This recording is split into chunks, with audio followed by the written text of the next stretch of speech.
I asked Sam, do you want to present what you have done in the last few months so that also the participant can get some inspiration of what can be done in a longer period, right? You've been working for a couple of weeks. Sam has been working on this for a few months. Oh, part-time. Part-time, yeah. Sorry for explanation in that. So I leave the floor to you. We have a presentation. I'm going to screen share. Okay. And then there's going to be a demo. And then maybe Joanna can also ask a few questions to the bot and see how the bot is performing. It's basically, it's really kind of a demo, so we don't want to put too much stress. Okay, so my name is Sam Griek. I have about 20 years experience in software development and tech leadership. I started coding in 2003 professionally for a fintech startup. Then I spent about 15 years working in Nielsen Media, which does television audience measurement. About 2 years ago, I started working for another fintech startup, and for the last year, I've just been doing my own thing, learning what I want to learn, researching what I want to research, coding what I want to code, and it's been a lot of fun. And so, obviously, the last 2 years, AI has been big, of course. And so I decided to play with AI, and I got some people that kept on having criticism. Oh, AI doesn't work. Oh, this isn't going to do anything. It's just a parrot, right? So part of why I started doing this was to just see who's right. At the end of the day, I got convinced that there's a huge amount of value in this, and I started building several products. Some that just do automation, some that do different small tasks, and then the last person I wanted to convince was my former colleague, who was very pessimistic about it, I'll say, or thinking that wouldn't work. Anyway, now he's on board. He really likes it. He sees all the value in it, and I think that there's some interesting things for everyone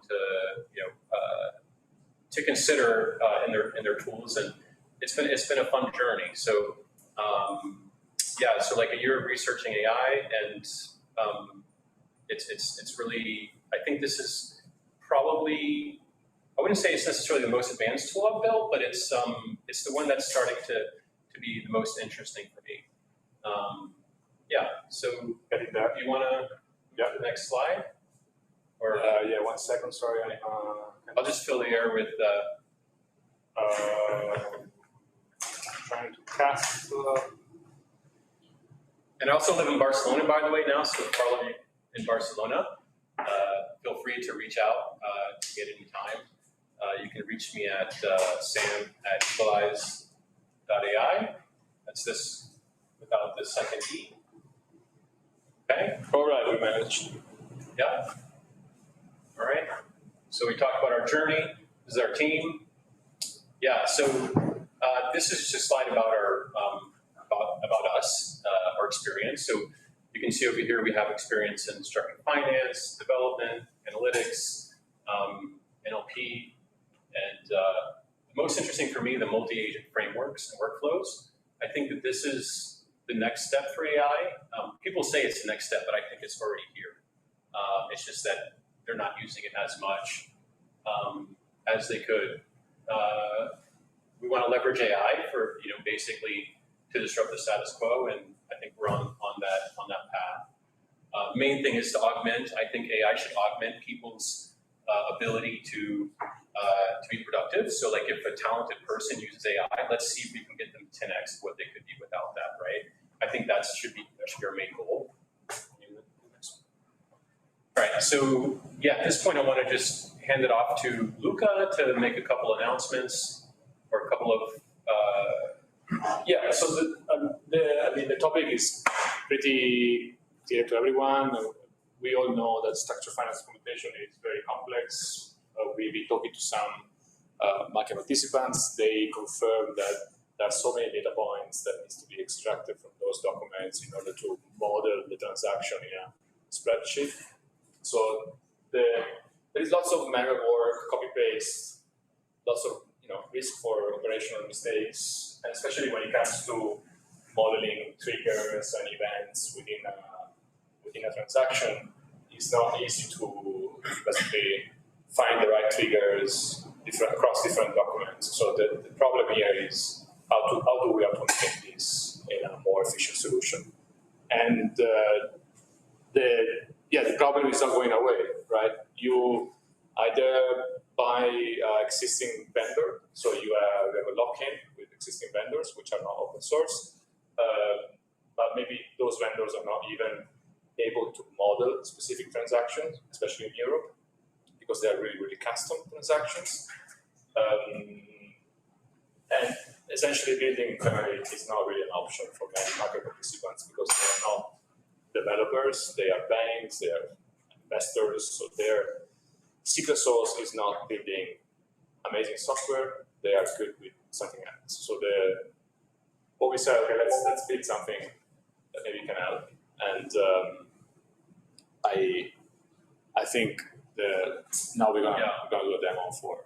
Right, so we wanted to talk about why we're doing CLO, right? Because most of the demo that we're, actually the securitization style that we're going to be demoing is CLO specifically. I think that this can expand beyond that, but when you're working with AI, it's good to focus as niche as you can, solve the problem there, and then try to generalize. You'll probably see the most gains doing that. So that's what we did.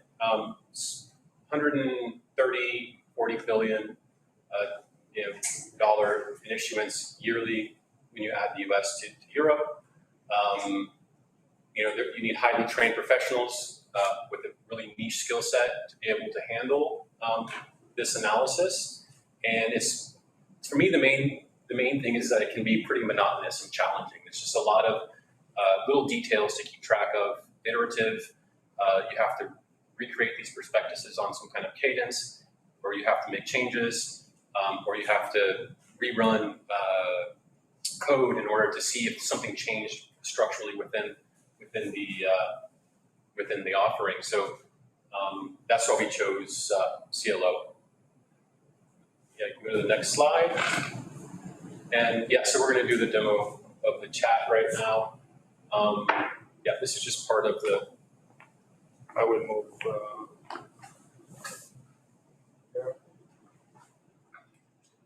Cast. Yeah. Here you go. Okay, can you scroll up on the left side of the summary and go back?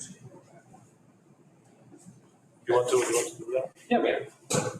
So, without taking too much of everybody's time, on the left you can see 3 different deals that we uploaded. The ingestion process is a bit comprehensive, I would say. So it extracts all of these metadata points during the upload process, so it's not just chunking and ragging. Let's take a look at one of the prospectuses. And just bear in mind, this UI is purely just demo. It's white labeled. There's no kind of intention necessarily with the user experience of it, but it's enough to maybe make a point. In addition to those metadata points, a summary is created, and it's quite in-depth and needs some refinement, but it does have a lot of interesting information. And I'm not going to go through all of that information, but you can see it's just quite a big summary and has some really important key points, definitely to be further refined. Let's move on to look a little bit at some of these other tabs here. So this extracts structured data, this tables. I currently didn't do that for this demo, but it does work. It basically pulls out all the structured data, and it's available here for download or export to CSV. And one of the first thing we started with was this waterfall scheme, because it's actually apparently challenging to figure out the cash flow structure, and especially all the different phases that might be in that. So you have the interest priority of payment. That's one of the phases of the waterfall structure, and you can see all the details, and it goes through all the different phases of that. And these phases happen sometimes on a schedule, sometimes they happen because of structural changes in the securitization. And yeah, so if we could go ahead and do some chatting. I don't know if anybody has a particular question they'd like to ask. Yeah, optional redemption. Optional redemption.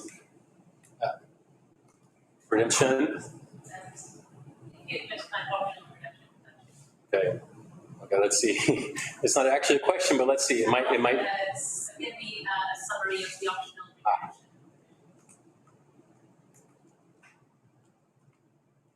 So let's see what it does. This is a Italian keyboard, isn't it? German. German. Oh my gosh. Okay. This is a summary. Give me a summary of the optional. Okay, this should be good, right? It's not optimized for speed right now. It's optimized for accuracy. Hopefully, it'll actually give us the answer this time around. It does 10% of the time at this point because we haven't really refined it. Sometimes it says, "Yeah, I can't find that information." Maybe 5%, but usually it does. Do they all have optional redemption summaries in them? Let's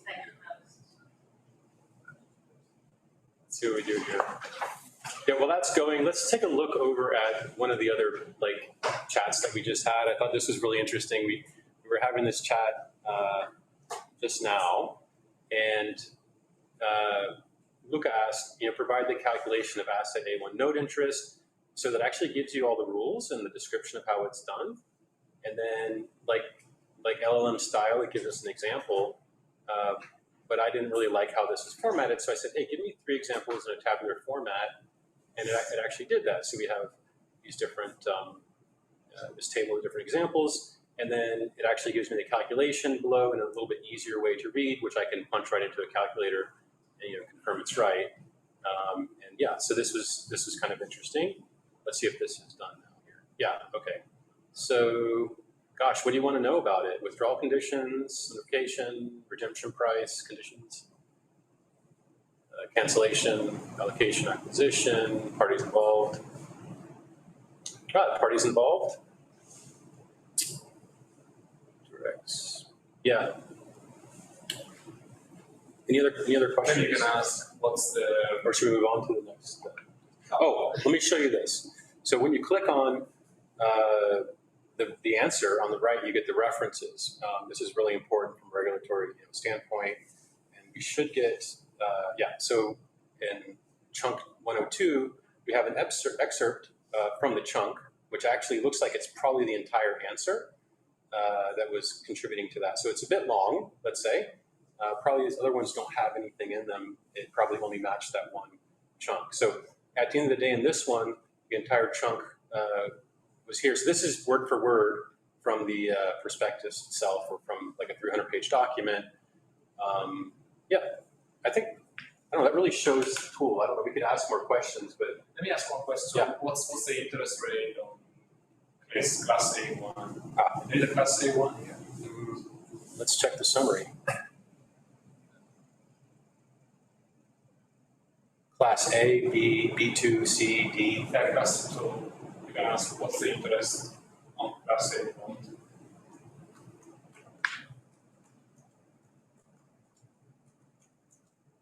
Class A notes. Yeah. Just plain old interest. Just plain. Okay, let's see. Well, I mean, I think it actually shows it down here anyway on the summary, but that's still a good question. It's right there.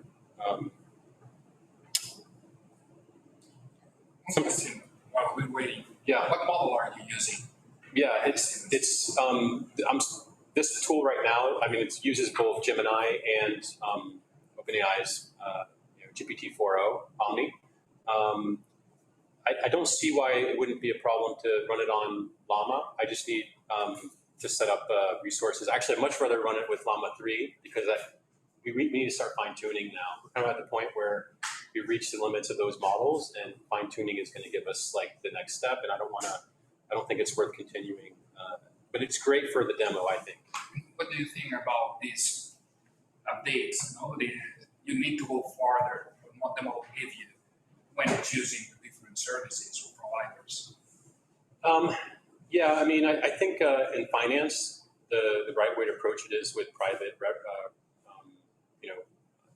inference, because there's these like data walls between the client and your system, and definitely there's data walls between model provider and your tool.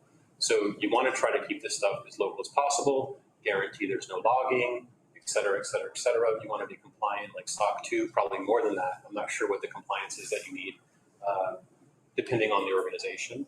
But I wouldn't go.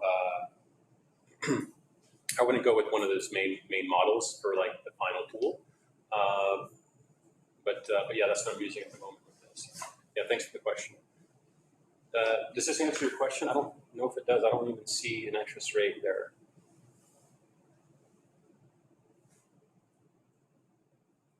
You see it?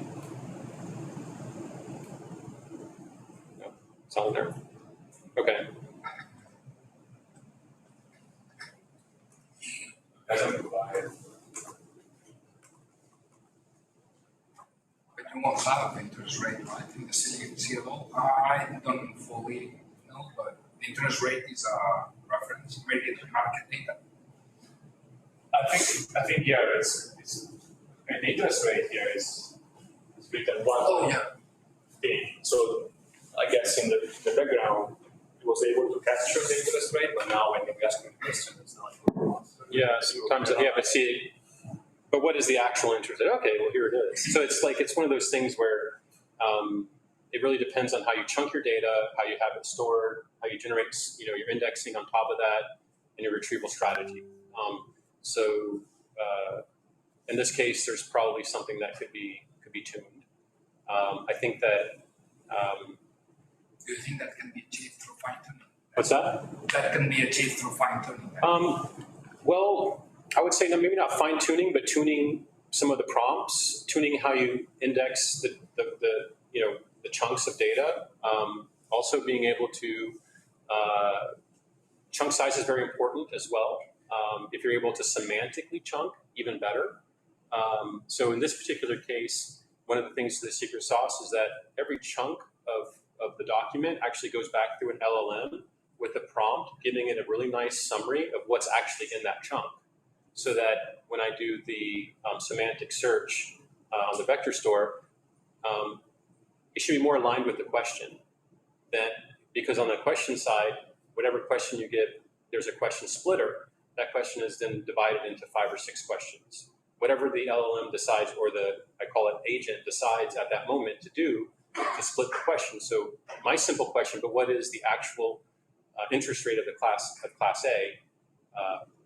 It probably divided that into 3 or 4 questions, vectorized those questions using embedding, and then embedding model, and then it searched with all those questions against my vector store, and then it used a contextual compression, which basically eliminated what's not really relevant for the user question, because maybe it had a stupid question in there somewhere, and then it pulled out only the content that was relevant for the answer, and then it puts it up here on the left. It could have pulled out less content than this, but it must have thought that was somewhat relevant. Oh, sorry. Yeah. So let's see, chunk 1. Where does it actually get that? So yeah, this is just one little segment of a reference, right? So my embedding, or my chunk is 2,000 tokens or 1,000 tokens or whatever it is, but it only gives you the one line word for word from the perspective. So it's like, this is called contextual compression. Anyway, we're getting really, really long into this part. Maybe we should move on. We think. Yeah. So that's the chatbot as it is right now. Yeah, I have one more functional question. I'm not trying to move, but if you ask something like, what's the risk for an investor in Class C notes?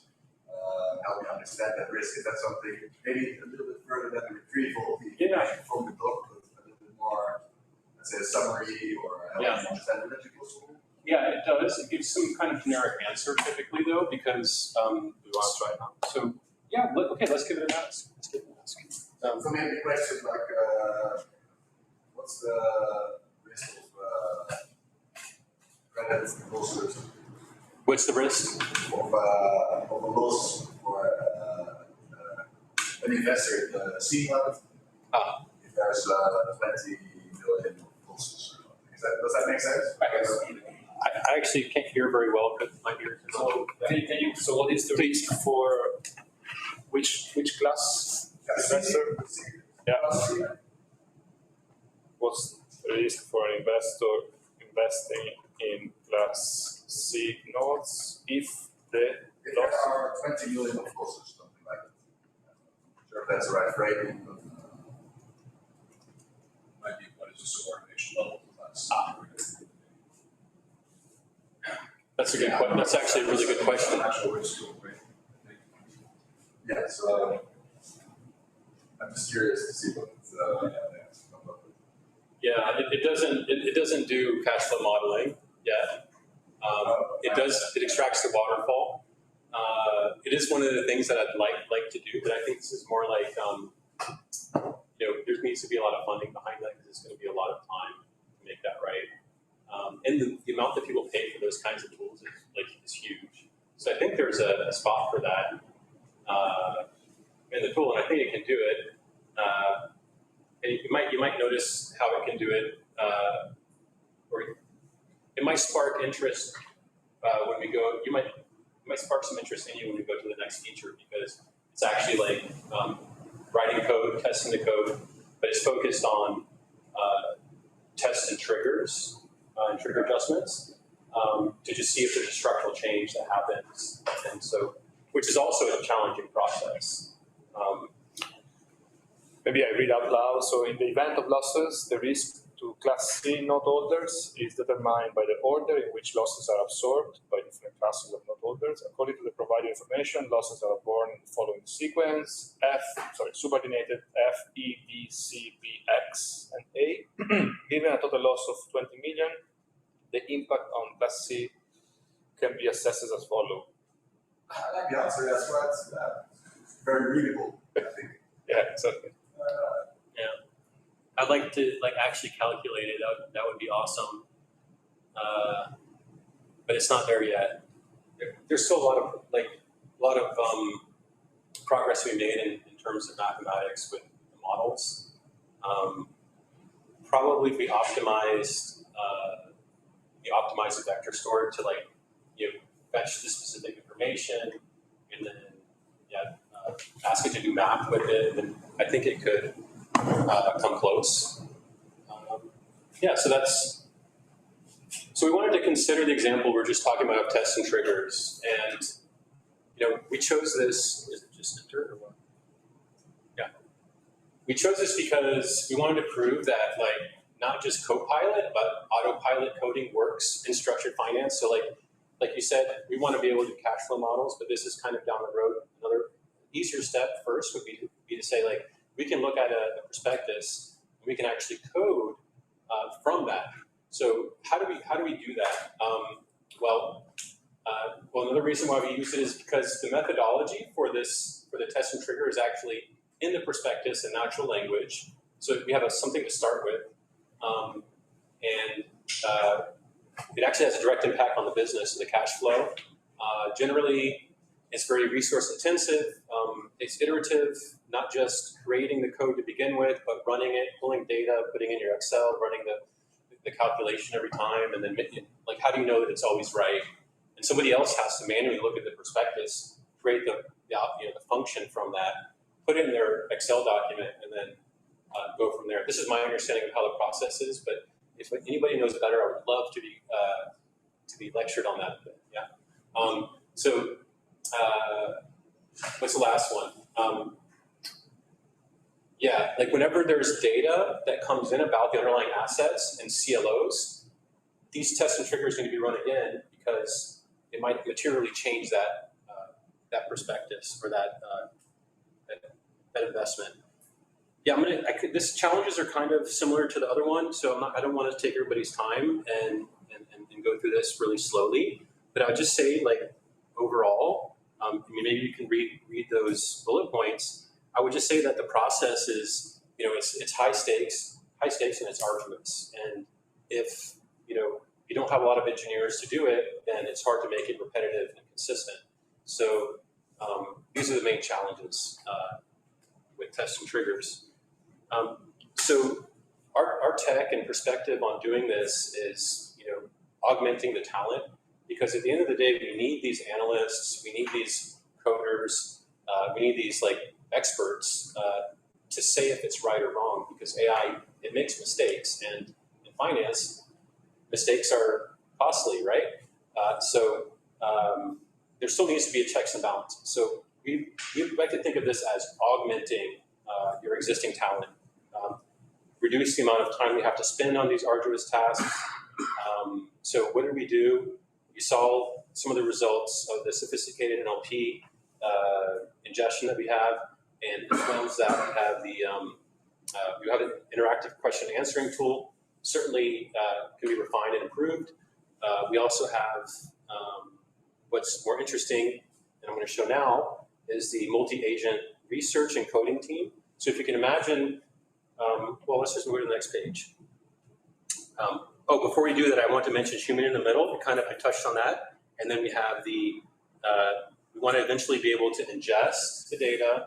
We want to be able to link it up when the data arrives. We want to link that data into the code. So integrate that into the code execution. Okay. So this is just kind of a joke. I was throw back to Futurama or something. Meet Prospekto. We don't really have a name, but just imagine there's this kind of artificial intelligence in your office that you can go to, and it can help you answer questions, and they can code things for you.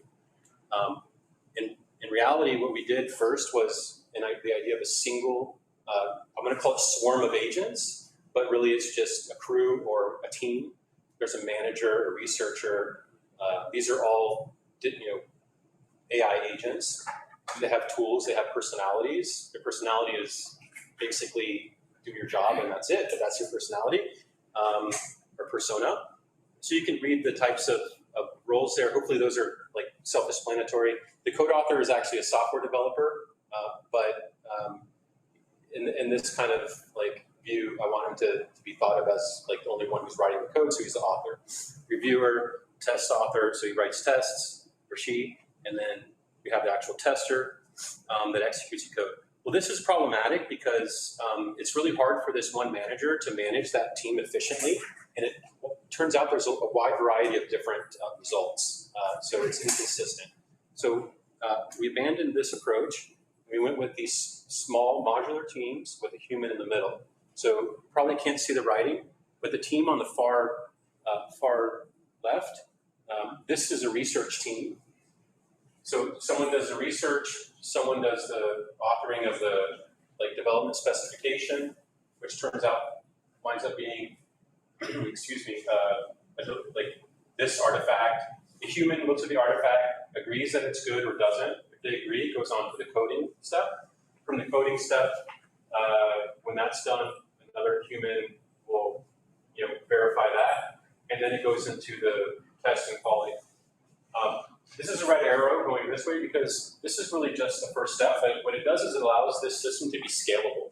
You can just add different types of teams that are small, that do their job relatively quickly, that have collaborative functionality and tools. And so if you can imagine, this code could then be deployed by some DevOps team or integrated with some data source that's needed to run the test. Right. So this is much better. This actually works. And then here's the agent definition. You have a persona. You have reasoning, which is an LLM with memory, and it goes in a loop, as you can see by the arrows. Then there's functions, and these are just tools that it can call. It can write, files. It can search in a prospectus or the web or whatever you want, really. But basically, there's a message that comes in, and there's some output. It's not necessarily a message that comes out. Sometimes it's the file that it writes. That's the general architecture of each agent. Here's an example. I'm not really going to go through these examples too much, but I just wanted to show you that when it's starting the research set, it basically does the reasoning. To generate a comprehensive research report on this Moody's test that I need to code. I need to, I need a structured approach, and it comes up with like 7 questions it should ask, and it's going to literally go into the prospectus and try to answer all of those questions, accumulate all of that information, and then provide that information as a research report to the development specification writer. Here's just part of the spec that was written. Here's a code review example. I thought it was interesting because it said,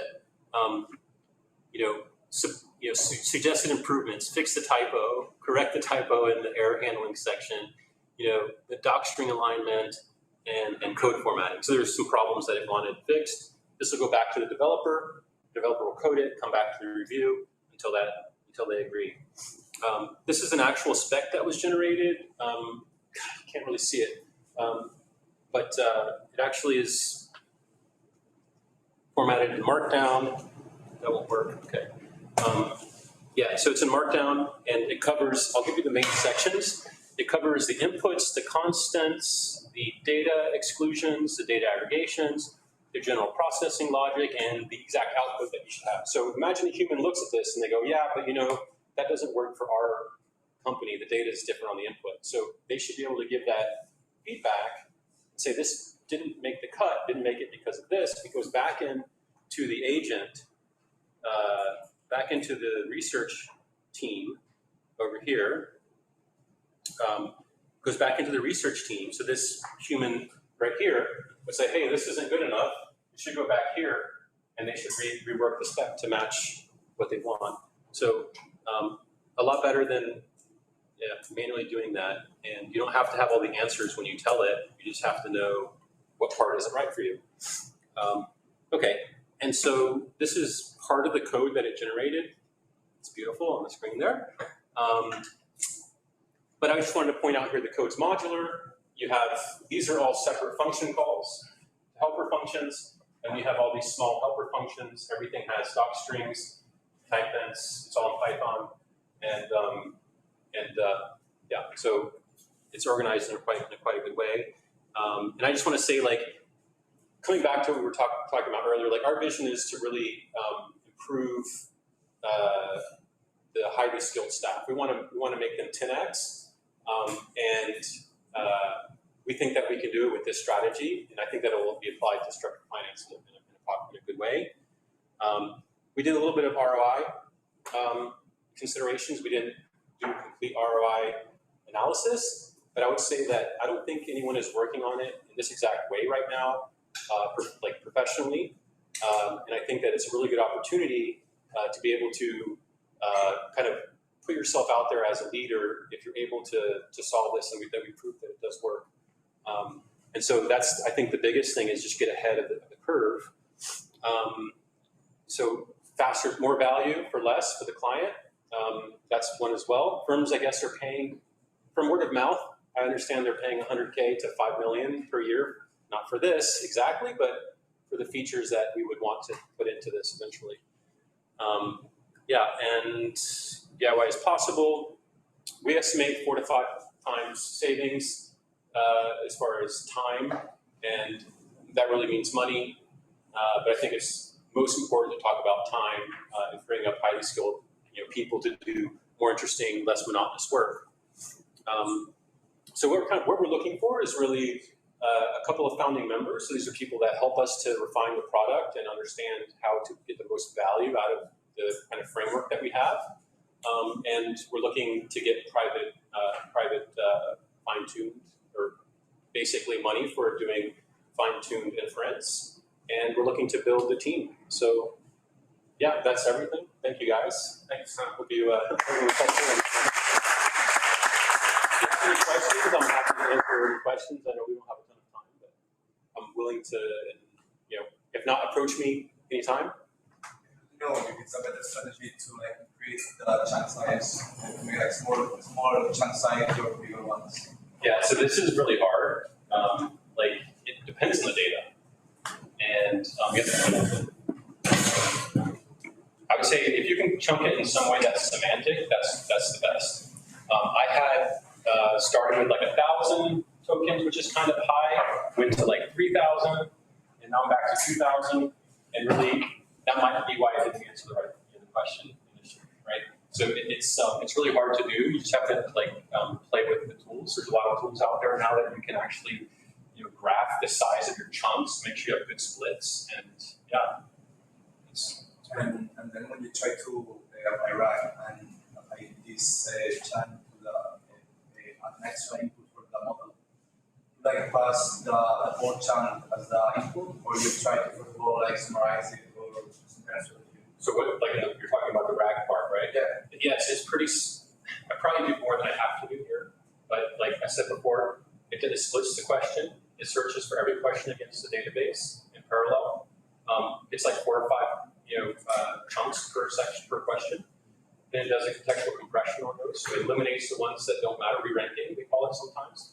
It's a bit different, but re-ranking is in there. Contextual compression is in there, which just takes the piece of the chunk that I want. Because I'm just trying to get like all that data into the final model so that I can render the good response. There's a few other things that happen in there, but like that's the main thing. It's also important to index your chunks. So meaning like if you can create a summary and search against the summary for your specific use case, like you could say with like a prompt for all the summaries, something like, give me all of this criteria that is important for like an analyst or whatever. Like you can list some things specifically that the model's having a hard time retrieving. And this can really help. Or like you can see what the users are asking, and this is part of not really fine-tuning the model. It'd be better if you could fine-tune the model to like actually just know how we should summarize, right? But you can do it with the prompt as well. How does this deal with like typos or inconsistencies in both documents? There are mechanisms to reconcile information and to point out any ambiguity or any. Like in the original prospectus, if there's a yeah, I really didn't try to tackle that use case yet. In general, though, like it'll respell things. In general, models will just respell things to be what it thinks is the correct version of English. And if there is inconsistency between one section of the prospectus and the other section, will it say there is a degree of inconsistency? This is said, or this is also said? I haven't run into that yet, but I'd really be interested to see that, actually. I think it may or may not. I think that it'll probably like pick one of the two. That's what I think it would do. But I'd be really interested to see like what it actually does with that. It would be an interesting test. Kind of in a similar vein, I think there's like 2 real world use cases that I see. If I'm on the buy side for CLOs, right? I'm buying from same seller, there may be some variance from one CLO to the next, however, 95% of the structures. Is there a way for us to infer what the differences are from one CLO to the next? Yeah, this is actually a question that Joan and I were just talking about before the call. This doesn't do this now, but I think the path to that would be these sophisticated ingestion pipelines, like what I have, that it creates this huge summary. So it's really like refining that summary for specific key points, like 400 or 500 points, whatever they are.